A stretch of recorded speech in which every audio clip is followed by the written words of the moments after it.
Hey everybody, welcome to a new Happy Wheels advanced tutorial. Today I am going to teach you all about colors, color use and color palettes. In this video I'm going to be teaching you how to create your own color palette for your level. I'm going to do a speed art to demonstrate to you how much better it looks when you use a proper color palette. And let's take all the steps to get there. So let's say you're building a level and you're making the floor, which is made out of grass, so green for the grass. And you're thinking, it's a bit too bright for grass, so I'm gonna make it a bit more grass colored. And then you're using, let's say, maybe brown for the floor. This is your brown, like so. And let's say you're drawing a tree, but you don't want to use the same brown as the floor, so you're using another brown and then also another green for the leaves. So there we have the tree. And finally we're gonna pick a blue background color for the sky. And then this is my level. These are the colors I've used for my level. And actually already, because I used some colors in my level, it looks quite a bit better than most average levels. What I would like to say about this, however, is that it is probably not the best you can do. First of all, I would like to point out that the ground is in a completely different color type than the tree, which makes the level look a little bit odd. It's like the foreground is supposed to be in the background and it's a bit weird. So my first tip for you guys is don't pick your colors randomly. Stay consistent and learn how to use a color palette. I'm going to teach it to you guys today, but don't pick your colors randomly. Don't start making a level and afterwards you're thinking, okay, this is going to be green, this is going to be blue, this is going to be yellow. Let's pick some random yellow, blue and green for that. Stay consistent. Secondly, don't pick too many colors. This is also going to be involved in the color palette, but make sure that you only have the select amount of colors for your level. If you're going to overflow your level with all different kinds of colors, it's going to be very distracting and confusing. Okay, so now that I've explained to you what not to do, I can go ahead and start teaching you about color palettes. So, the Happy Wheels editor has a very nice color picker itself. But most people see this as, okay, I'm gonna pick my color and let's say I want ocean blue, boom, there we go. I want grass green, there we go. I want sun yellow, boom. There's a whole theory behind color that probably helps to know. So, first of all, it is good to notice that there's 3 varieties that you can pick from. So the first thing I can choose to do is set my hue. Now, the hue is what decides what the color is going to be. So I can set the hue to red, to yellow, to green, to blue. Then I have this circle over here that actually controls 2 things. The first thing it controls is the saturation, and that is going from left to right. So the more I go to the right, the more saturated my color is, and the less I go to the right, so the more I go to the left, the less saturated my color is. This is completely unsaturated, it is gray, and it is not orange anymore. Whereas if I go this way, it is brown. It is not orange because there is another variety here, which is the brightness. Now if I make brown brighter, it turns orange. So brightness up and down. The more you go up, the brighter your color becomes. The less you go up, the more you go down, the less bright your color becomes. So now we learn about hue, saturation, and brightness.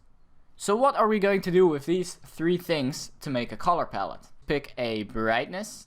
So let's say we're going to make quite the bright level. And it's not going to be very saturated because otherwise it's going to be burning your eyes with color. So let's just put the brightness and the saturation here. Now what we can vary in our color palette is the hue. So we currently have the color green. Let's place it down. Next up we're going to pick the color red. So let's add it and boom. Then we're going to go for blue. Like so. Let's add orange. It's more brown. And finally I'm gonna go with purple. Let's sort them a little bit. Now this is an example of a consistent color palette. Why is it consistent? Well, it is because all of my colors have the same hue and saturation. This one does, this one does, this one does. And now when you start creating your art, you can move around with the hue and the saturation a little bit. So let's say you have your colors, and then you can start adding shades of it. So a little darker here, a little darker. Just make them all a little darker. And then finally we can add some even darker color. Boom! So this is my first example of a color palette. And in this color palette we use the variety of hue. Now here's a key insight for you that is very useful to know how to make color palettes. And it is this simple thing. To make a color palette, 2 of your 3 variables need to be fixed.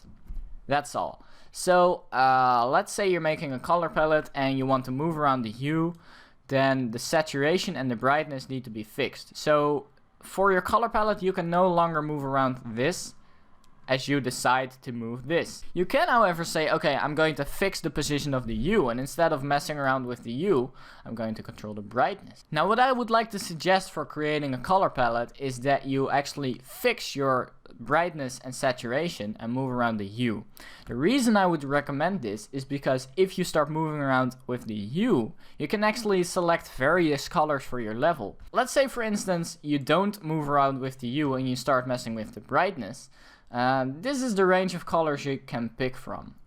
White to dark or light blue to dark blue. Just in case you were thinking, Rick, that is never gonna work, take a look at the featured level Limbo. This is a very good example of color use with only black and white, but the variety here comes from darkness and brightness. So all you can see here is that iDevil, which is the creator of this level, moved around with the darkness and the brightness. All colors have the same hue, the same saturation, because as you can see there is no saturation at all, which is why this is a great example. The level is just black and white, so that means that there is no color in the level. The hue is the same as well, and all that's moved around is the brightness. So really good use of color in this level. This is a good example of a nice color palette where the use of color is mostly brown. As you can see, most of the colors are brown.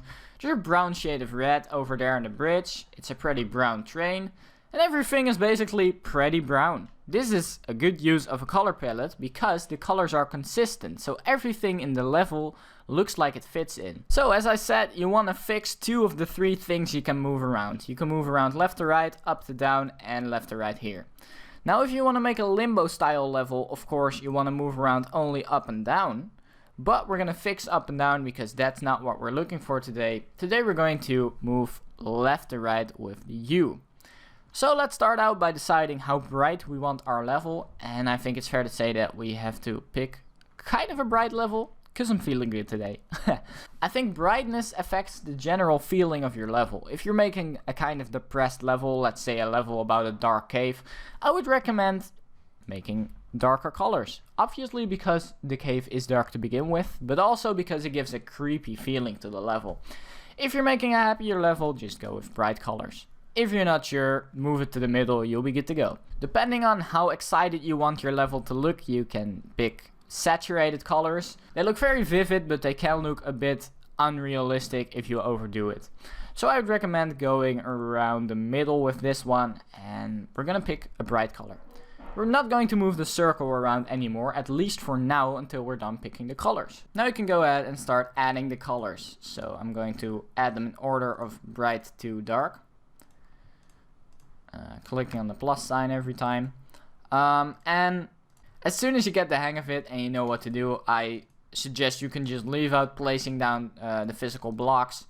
And you can just start working in your color palette without having to place down the blocks first. Okay, so now that we've created a color palette, like you can see here, we can start making the level. Now I'll demonstrate to you how this actually works. So let's start drawing, and let's say I'm going to make a forest level. The first thing I'm going to make is the floor.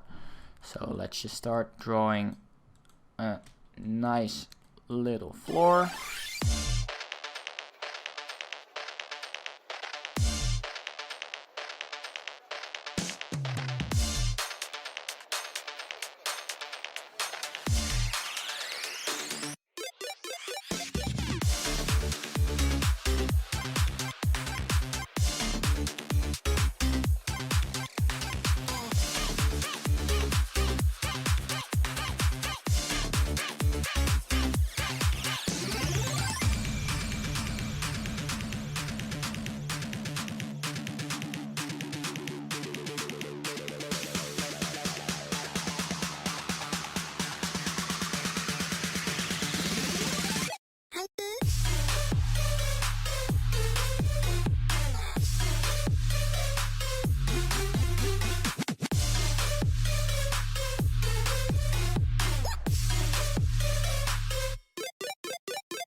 Alright, so I just quickly drew an island, and as you can see, it is kind of wonky. The art isn't very precise. I actually made this really quickly. I think it took like 10 minutes, 15 minutes max.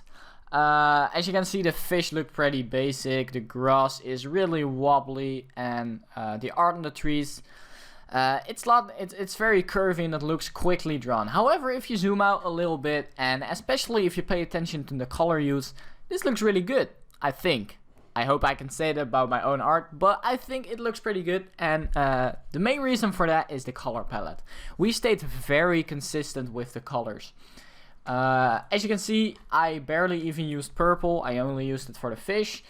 And all of these colors that we selected have been used in this art, and it looks amazing. As you can see, we managed to crash Happy Wheels with our great art. So thanks for watching. Hope you enjoyed this video. Hope I could teach you how to pick a color palette. If this was useful, then please share it, leave a like, leave a comment, and please check out my other content if you would like to. Thanks for watching. Hope you liked this video, and I'll see you next time. Bye.